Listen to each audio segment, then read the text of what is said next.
Bonsoir, bienvenue dans cette autre vidéo. Nous allons essayer d'explorer toutes les fonctionnalités de notre application pour voir en quelque sorte qu'est-ce que nous aurions à développer tout au long de ce projet. Alors, le serveur Flask React est démarré et là, le serveur API Backend est aussi démarré. Donc là, quand vous tapez localhost 3000, vous tombez sur cette page d'accueil là. Et là, on peut se connecter, mais avant cela, il faut s'inscrire. Donc, je clique sur s'inscrire.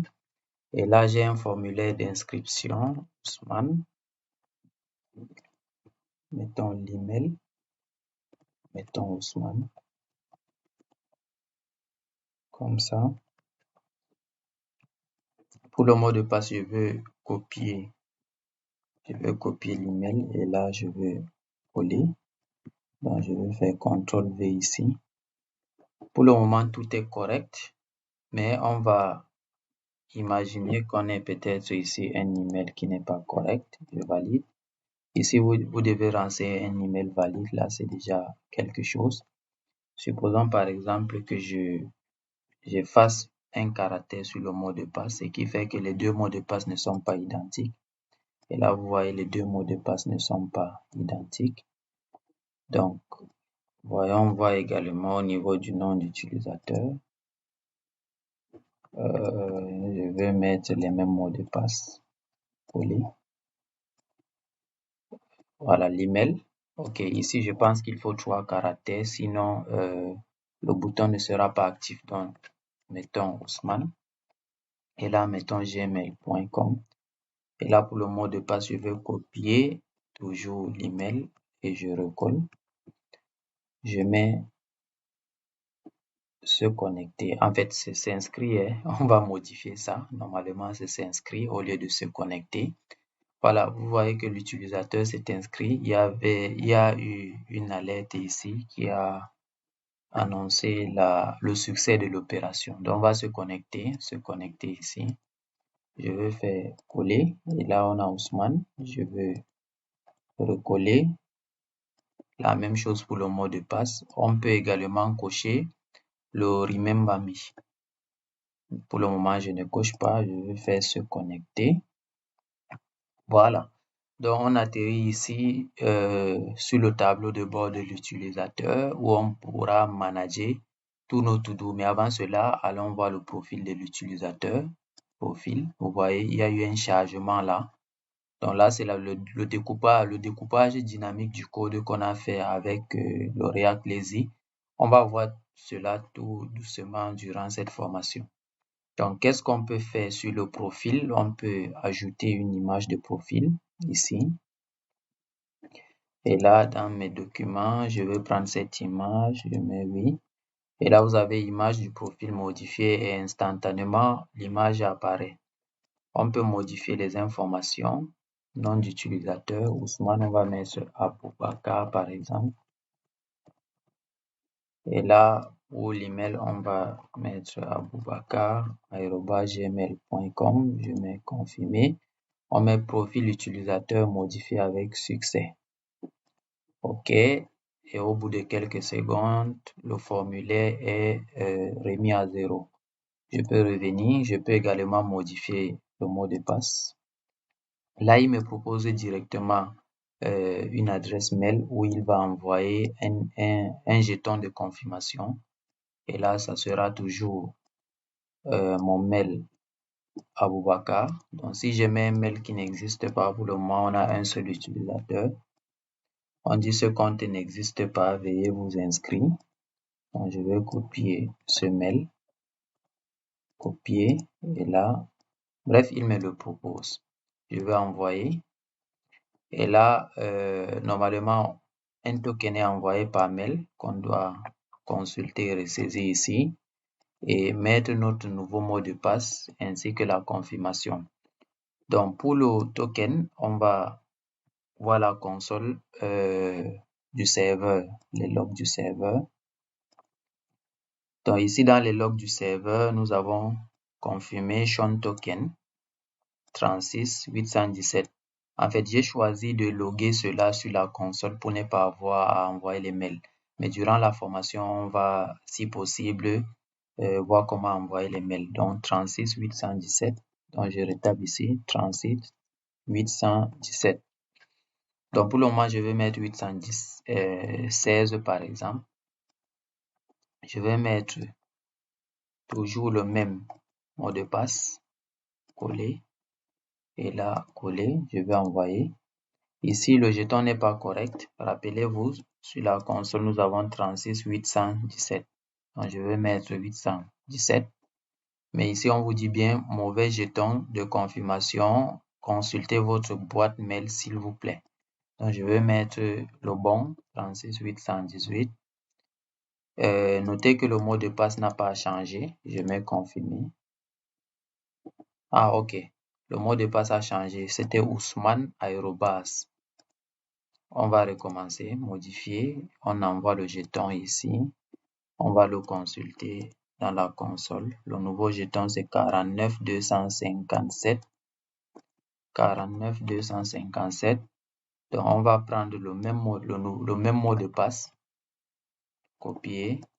Qu'on va coller là. On va coller. Et là, vous voyez, il semble que le nouveau mot de passe est le même que l'ancien. Donc là, il vous dit que le mot de passe que vous voulez changer, c'est la même chose que l'ancien. Donc l'idée ici, c'est de changer complètement le mot de passe. Ici, on va supprimer le dernier caractère. Je mets confirmer. Et là, le mot de passe a été modifié avec succès. Et au bout de quelques secondes, le modal disparaît. Voilà toutes les opérations qu'on réalise sur le profil utilisateur. Pour ce qui est de to-do, je vais revenir. Donc, on peut ajouter un to-do. Ici, faire la cuisine. Je vais valider. Je veux ajouter un autre. Donc là, on a deux caractères. Je valide. Vous voyez, ici, on a une alerte. Et là, votre tâche doit contenir au moins 3 caractères. Donc, faire le sport. Valider. On va ajouter ici rendre visite à la mère. Disons à ma mère. Valider. Et là, on a toutes les tâches. Et là, on a également géré, le temps. Ici, on peut éditer un to-do. Par exemple, rendre visite à ma mère samedi. Là, je valide. Là, la tâche a été modifiée avec succès. Si par exemple, et l'affichage est instantané, hein, donc on peut par exemple ici modifier, faire le sport. Si je supprime le tout, vous voyez que c'est rouge pour dire que je dois saisir quelque chose. Et là, je ne peux pas valider. Donc, on va dire, on va annuler ça. Donc, faire le sport le vendredi soir, par exemple, je vais valider. La tâche est modifiée. Et on peut aussi supprimer une tâche. Supposons ici, je peux supprimer faire la cuisine. On me dit, êtes-vous certain de vouloir supprimer? Ça, c'est un modal, un dialogue de confirmation, une boîte de dialogue de confirmation validée. Et là, la tâche est supprimée et l'affichage se réactualise automatiquement. Tout cela est fait grâce à Redux. Nous allons voir Redux aussi durant cette formation. On peut faire quoi d'autre? On peut marquer un to-do comme fait. Là, directement, il vient ici sur terminer, rendre visite à la mère fait. Il y a de cela 1 minute. On peut toujours l'éditer. On peut l'archiver. Là, j'archive. Et là, il vient plutôt sur cet onglet archiver. On peut désarchiver. Vous voyez qu'on ne peut pas supprimer ni éditer un to-do qui est archivé. On peut aussi basculer en mode Kanban ici. Kanban, voilà, on a le mode Kanban. Et là, on a le mode Kanban aussi. On peut avoir le mode liste et le mode Kanban. Donc, en mode Kanban, vous avez la possibilité d'avoir les 3 points d'option ici pour éditer ou supprimer le to-do. Lorsque vous êtes sur le to-do archivé, vous avez plutôt la possibilité de le désarchiver seulement. Donc, lorsque le to-do est peut-être terminé, En mode Kanban, vous pouvez éditer et archiver tout simplement. Donc, le drop-down ou bien les options tiennent compte de l'état du to-do. Ok, il y a quelque chose qu'on n'a pas encore vu. Je vais ajouter un autre to-do. Je vais remettre celui-ci. Je vais ajouter un autre to-do ici que je veux dire faire le marketing digital sur Facebook. Valider. Donc, ajouter il y a quelques secondes. Donc, les to-do récents s'affichent en premier lieu et les to-do anciens s'affichent en dernier lieu. Donc, on peut faire un tri ici. On peut décocher ce tri-là. Là, on a les to-do les plus anciens, du plus ancien au plus récent. Tout comme on peut cocher, on a du plus récent au plus ancien. Ici, par défaut, tous les to-do, c'est-à-dire marqués comme fait et non fait. Et là, on a les to-do faits uniquement. Ici, il n'y a rien. Ici, on a les to-do non faits. Il y en a 2. Et on a aussi la possibilité de voir toutes les tâches. Et là, on a toutes les tâches, c'est-à-dire indépendamment de leur état. Donc là, par exemple, on a la possibilité de cocher. Le to-do est complet. Là, celui-ci, il doit être désarchivé. Celui-ci n'est pas encore complet. Et on peut basculer en mode Kanban également ici. On peut faire des recherches de to-do, par exemple faire. Vous avez tous les to-do qui commencent par faire. J'efface. Si je mets par exemple un to-do S qui contient le mot sport, on a un seul to-do. En mode liste, on a fait le sport ici. Si j'efface, il y a tous les to-do. Si je mets le mot-clé marketing, donc on a un seul to-do qui contient le mot-clé marketing. Donc on peut revenir. Je pense qu'on a tout vu, mais avant de terminer, on va voir également quelque chose d'intéressant. Je clique, je vais inspecter et là, je vais venir dans voilà, Network Condition. Donc, on va mettre ici Offline.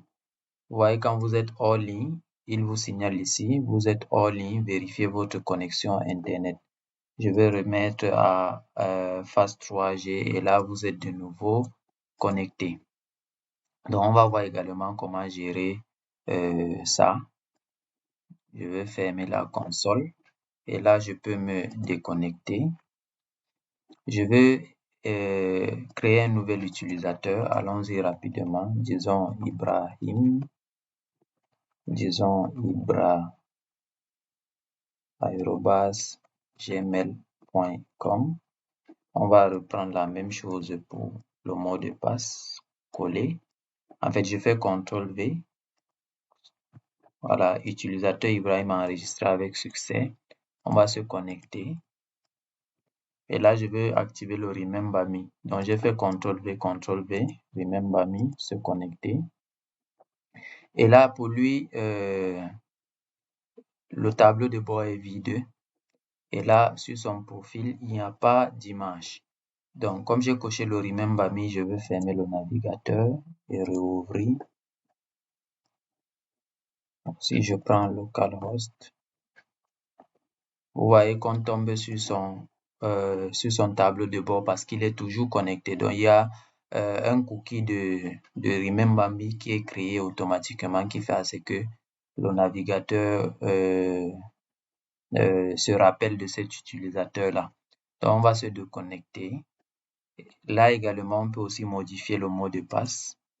Là, on est obligé de mettre notre compte, notre mail.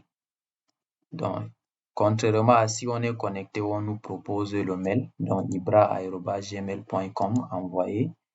Et là, je consulte la console encore une fois.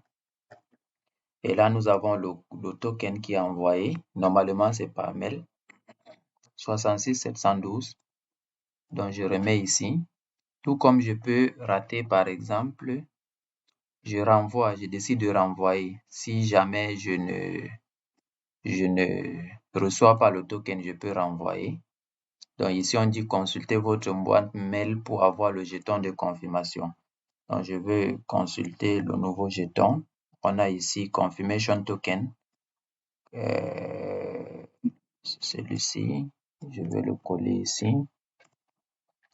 Le nouveau mot de passe, je vais copier celui-ci.